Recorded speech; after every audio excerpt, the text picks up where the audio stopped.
Hi there lovelies, I'm Rhonda Chrimes. I'm a life and leadership coach supporting everyday people just like you to reflect and rework your everyday stories so you can step into the everyday leadership of your families and communities and create compelling, meaningful and fruitful lives every day. And today, let's talk about understanding change, part 1.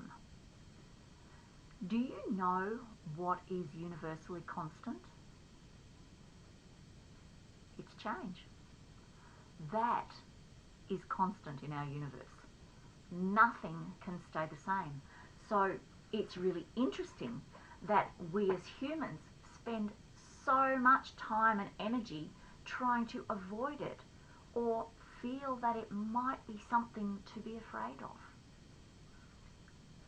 Can you imagine if caterpillars tried to avoid or were too afraid to build cocoons and pupate? There'd be no butterflies to lay eggs to make the caterpillars. It just doesn't happen. The caterpillars are not living inside their heads like humans. As humans, we have the ability to think, to forecast and predict, imagine and build. Largely, the capacity of these abilities are developed while we're quite young.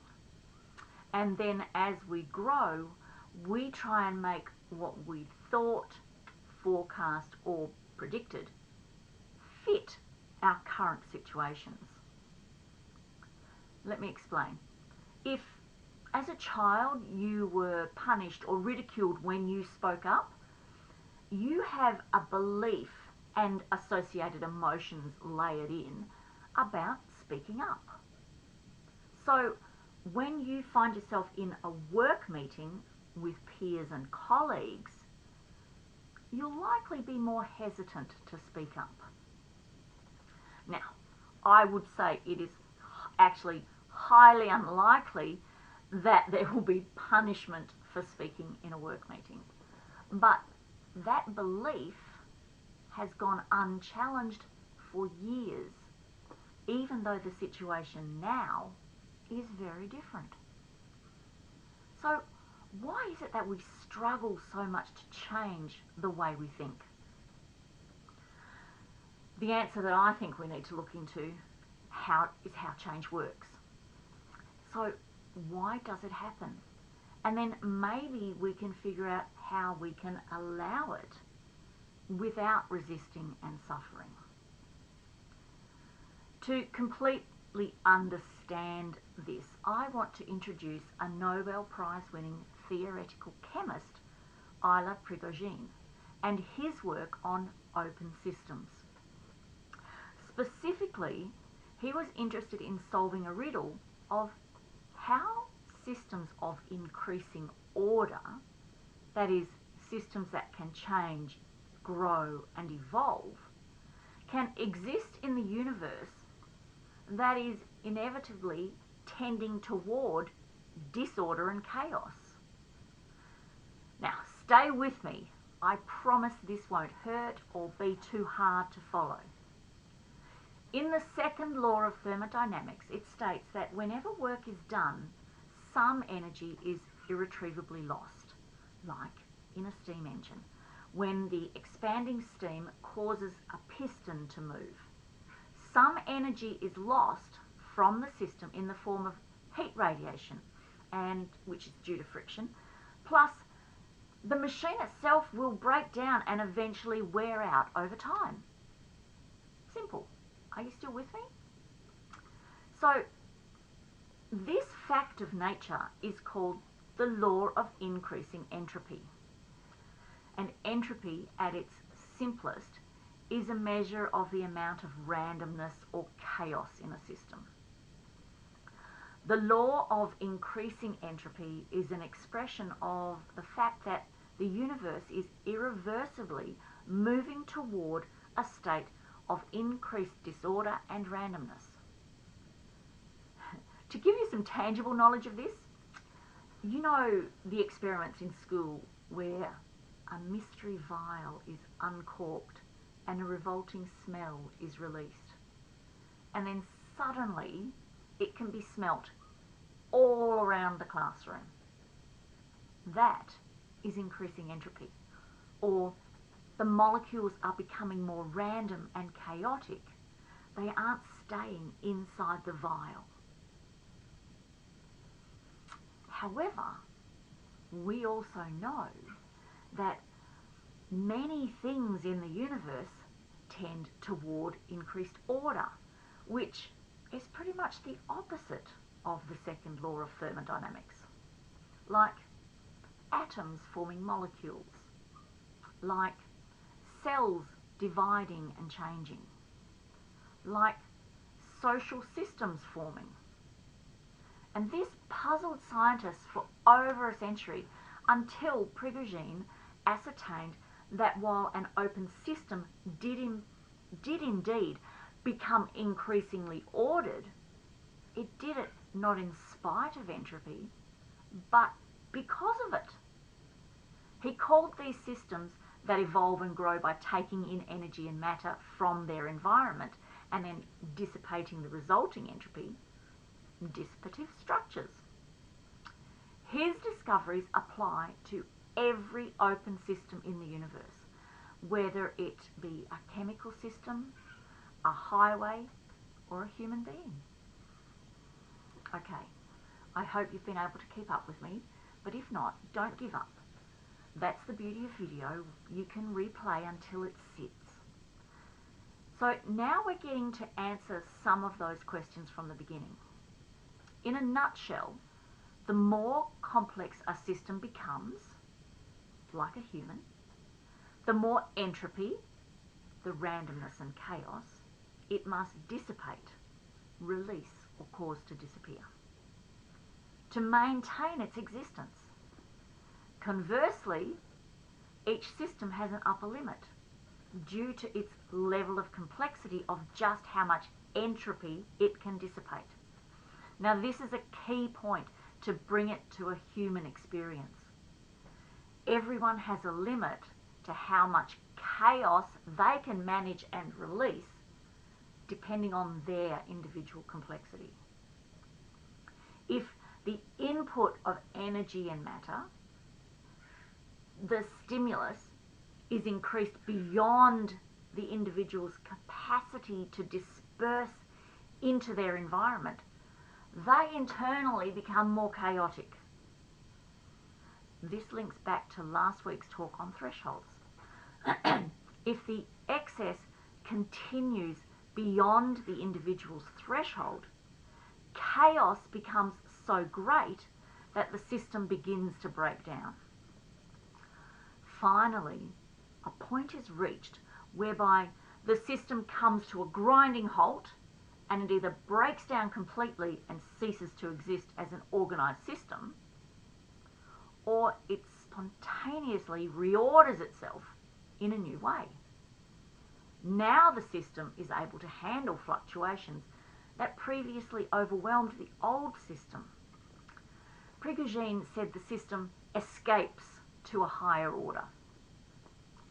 Out of the chaos comes a new order, a more evolved system. This new system has more stability and is able to exist in the previously overwhelming environment. The process repeats as the environmental input increases. This chaos and reorganisation is a critical element of growth and change. Let's apply this to the human brain. We can all handle a degree of stuff that happens, and if that level increases, we become overwhelmed and less able to deal with the increased input. The human brain is the ultimate dissipative structure.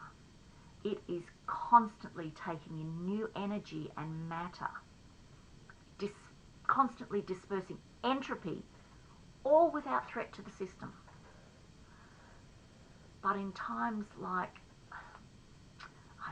let's say a global pandemic hits, we are working and schooling from home, We're physically distanced from loved ones.